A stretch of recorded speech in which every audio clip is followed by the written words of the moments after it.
I built my new Blade V9 setup.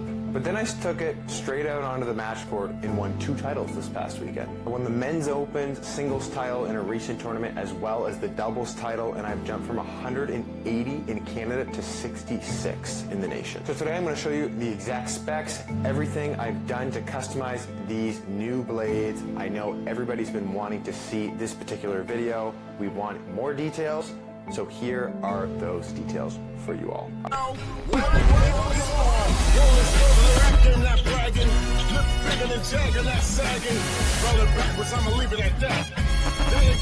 Alright, and before we really jump into all that, like I said, I played in a tournament this past weekend. It's my first tournament really since playing college tennis, so it's a little bit, first of all, weird to play tennis in an environment that's not a team. So you're feeling a lot of different emotions out there, little different pressures. You're playing for yourself, like I just mentioned. So it's interesting to see if a racket will hold up in general, and I can confidently say it exceeded my expectations. It's way better than I even thought, even in the first video. I absolutely love this racket. I really have a true love for this racket. Makes me feel like a better tennis player and feels like an extension of my arm. I feel like I can put the ball wherever I want to put it. I know for some of you really nerds might want me to like re-review this racket, and to be honest with you, coming to my grading scale, I would probably be giving this racket near close 10s in every single category, so we can skip over that part. I know people want to see the customization stuff,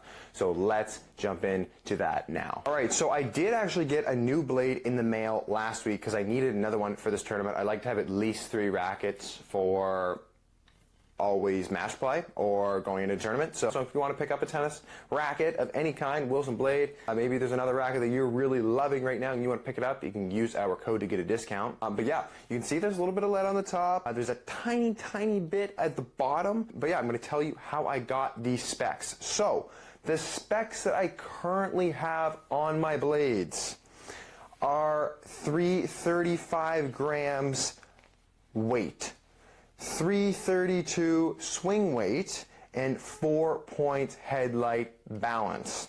Alright? Now every racket comes in a little bit different because of quality control and for a variety of, there's no exact racket. I am not lucky like a top 10 pro who can have every last thing matched and it's beautiful and it's pro stock. I don't have that luxury. So I have to do it myself. So those are the specs that I was looking for. So with that, as you can see, on these 2 blades, I don't know if you can see the lead here, there is a similar amount at the 12 o'clock position, but on this frame, there's a tiny bit at 3 and 9 as well. All right, and then on the other blade that's back here, there's barely any in the hoop. All right, there's barely any at the 12 o'clock position, and there's none on the sides. That's because the rackets came in at different weights, so I wanted to get the specs to that exact weight that I was talking about. So once again, 335, 334-ish weight, 332 swing weight, and 4 points headlight balance. So when I got my new blade, it really wasn't that far off to begin with, so it was a very easy customization process. When I weighed it on the swing weight machine, it was 331 weight. This is with strings and a grip, all right? So the way I like to do my customization is I always string it and I always put a grip on, okay? So I have my string setup that I like because different string setups can change the customization process, and I throw a grip on there and I put a dampener on there. No weight, nothing. To me, that is what a stock racket plays like, okay? When you have everything ready without weight, all right? You're going to take that racket onto the court without weight, all right? So this is what those specs were. 331 weight, 322 swing weight, and 5 points headlight. So I needed to get those specs to what I originally stated.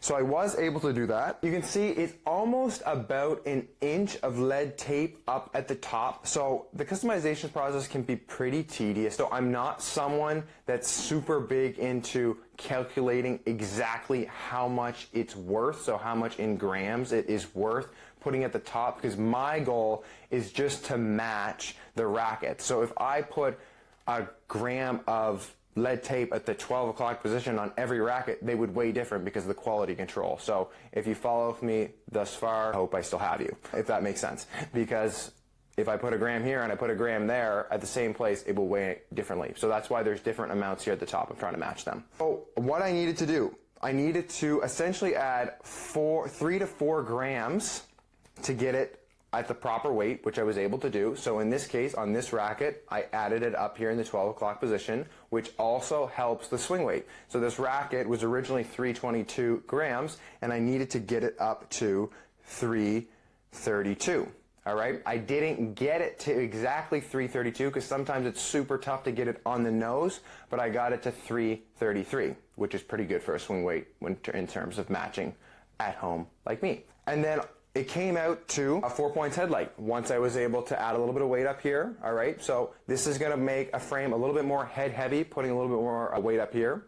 And I didn't need to put any on the sides. I put a tiny bit in the butt because the weight in the beginning, just with this 12 o'clock position, a little bit added up here, the weight was a tiny bit low. So I wanted to bump up the weight a little bit, and the swing weight was a tiny bit high as well. So I wanted to really try and match it, so I added a tiny bit in the butt, tried it in some other places, and then it threw off the swing weight a little bit, it threw off the balance a little bit. So I really wanted to once again match the 335 or 334 and a half weight, the 332 swing weight, and once again the 4 points headlight. So that's what I got out of here. It really is not that much customizing. When you think about it, I added a tiny bit in the butt and then really about an inch here at the top for this particular racket. Now for the other rackets, like I said, it's a little bit of a different story just because of quality control. So I got my trusty little sheet here. Difference in between the other two rackets, I was really able to get that bang on the other two rackets. So the weight, we had a 0 gram difference. The swing weight, we had a 1 gram difference to 333. I couldn't get it to 332. I tried, but I couldn't. And the balance was on point exactly where I wanted it. So I have my rackets customized the way I want it. A lot of you might be thinking, maybe this is relatively light, maybe it's relatively heavy for you. This is what feels really good for me. I'm trying to really not customize my rackets as much as I used to.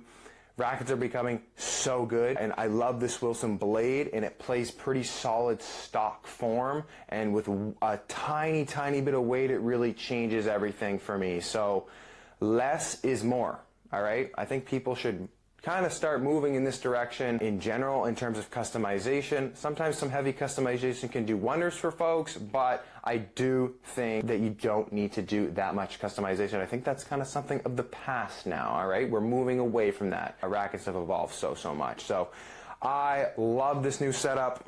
It's amazing. Got my Super Toro here on the cross and my Caviar on the main at 50 pounds. Once again, I got a Solinco grip on here with the red grip tape. If you want to copy this setup or try it out, you have all my specs. You can try the string setup. You can use my code at Tourline to get a little bit of a discount in there too. Another setup that I did try as well was Restring Zero and Restring Sync. My dad really likes that combo. It's in his Wilson blade right now as well. So if you're not a fan of Tourline but want to try a Restring setup, that's a great one too for a poly-poly hybrid. Now I also think it's extremely important to note that this racket in pressure moments and in big moments in a match gave me that freedom to swing.